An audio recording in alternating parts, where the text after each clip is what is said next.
Good morning, class. The today's topic is soil. We have already studied land resource. Now we will start with soil.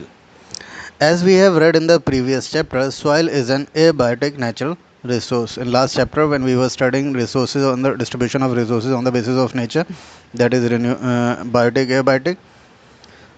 So there we have already studied soil is a abiotic resource. Soil is formed by the organic material mixed with rock, mineral fragments found on the surface of the earth. The soil is a mixture of many things. That is organic material which is found on the topsoil with rock and minerals which are found from the beneath of the earth. Soil में rocks minerals कहाँ से मिलेंगे? अर्थ के नीचे से जो minerals आ रहे हैं.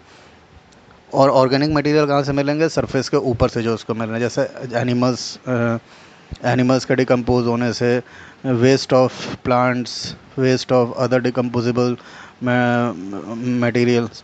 तो जो भी डिकम्पोज हो जाते हैं मीन्स सड़ जाते हैं, तो सड़ने के बाद क्या करते हैं? वो सॉइल में मिल जाते हैं, है ना.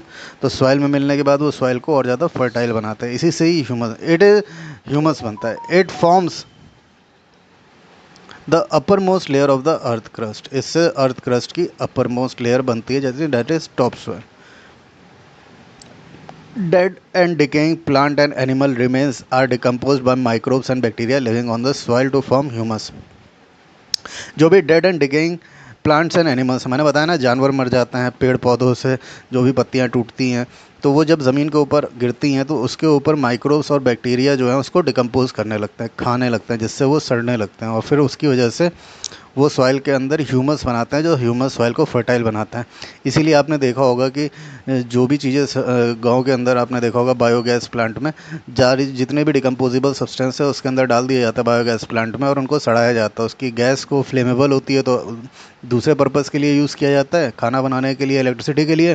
और जो रिमेन बचता है, जो पेड़ पौधों का और कचरे का जो भी डिकम्पोजेबल सब्सटेंस है, उसका जो रिमेन बचता है सड़ने के बाद, उसको खाद की तरह यूज़ करते हैं. तो वो सॉइल को फर्टाइल करता है ना. तो वही आपका डिकम्पोजिशन है. डिकम्पोजिशन मतलब सड़ना. किसकी वजह से? जो भी सॉइल में बैक्टीरिया और माइक्रोब्स होते हैं, वो जो भी जानवर और पेड़ पौधों का कचरा जो होता है उसको डिकम्पोज कर देते हैं, सड़ा देते हैं, गला देते हैं.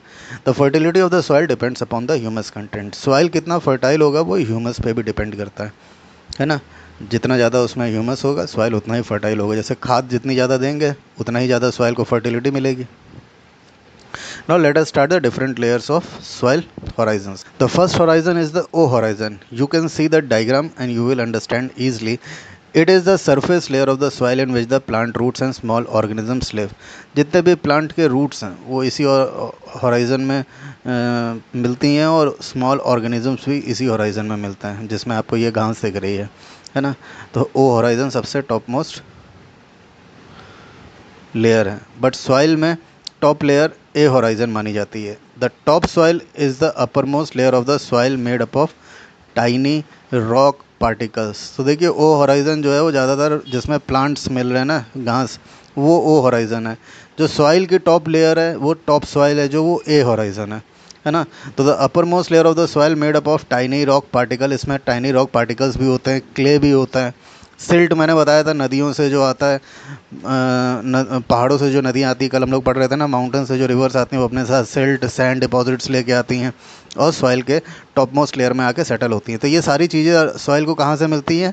ऊपर से मिलती हैं. Rock particles, clay, silt, sand, and is known as A horizon. इसको ए होराइजन कहते हैं. Humus is contained in this layer of the soil. तो जहाँ पे ए होराइजन लिखा हुआ है टॉप सॉइल, उसके आगे ह्यूमस लिख दीजिएगा, है ना.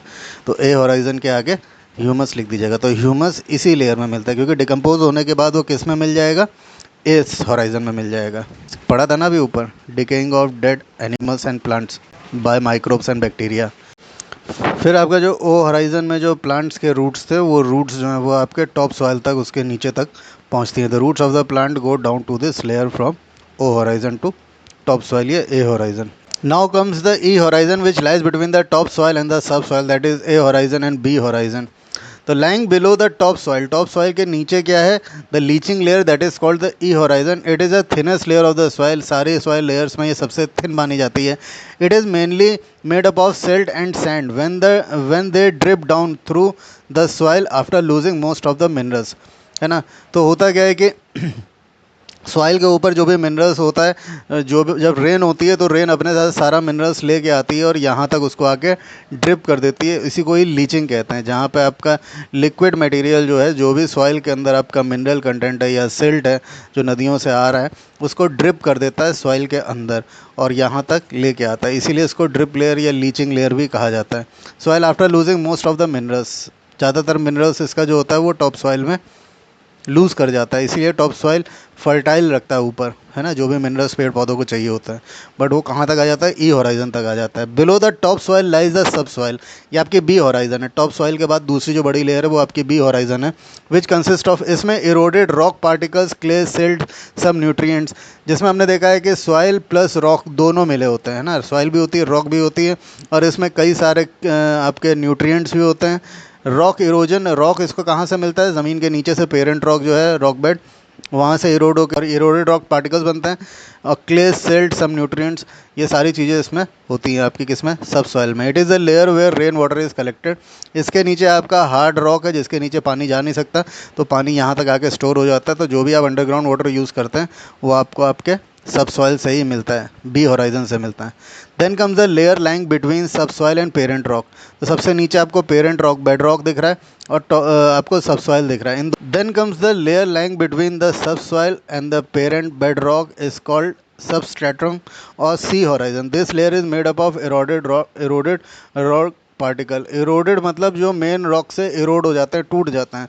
तो मेन रॉक कहाँ है? पेरेंट रॉक है। पेरेंट रॉक में, पेरेंट रॉक धीरे धीरे टाइम के हिसाब से और अदर कंडीशंस के हिसाब से इरोड हो जाते हैं और आपकी ये लेयर बनती है सबस्ट्रेटम की, जिसमें इरोडेड रॉक मटेरियल होता है।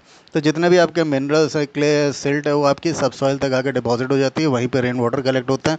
उसके नीचे आपको खाली बेड रॉक्स मिलते हैं, पेरेंट बेड रॉक मिलते हैं, बड़े बड़े रॉक्स होते हैं, और उसके ऊपर आपकी सबस्ट्रेटम लेयर आती है जिसमें वही रॉक के छोटे छोटे पीस होते हैं, है ना, इरोडेड रॉक पार्टिकल्स होते हैं। The parent bedrock or the R horizon is the lowest layer in the original rock from which the soil is formed. तो सबसे लास्ट लेयर आपके parent bed rock R horizon आती है, जो सबसे last और लोएस्ट लेयर है, यही ओरिजिनल रॉक है जिसकी वजह से सॉइल फॉर्म्ड होता है। तो अगर अब आप इस टेबल को नीचे से ऊपर देखेंगे ना, और आर होराइजन, बी होराइजन और ए होराइजन के बीच नीचे, तो आप देखेंगे सबसे नीचे आपकी पेरेंट बेड रॉक है।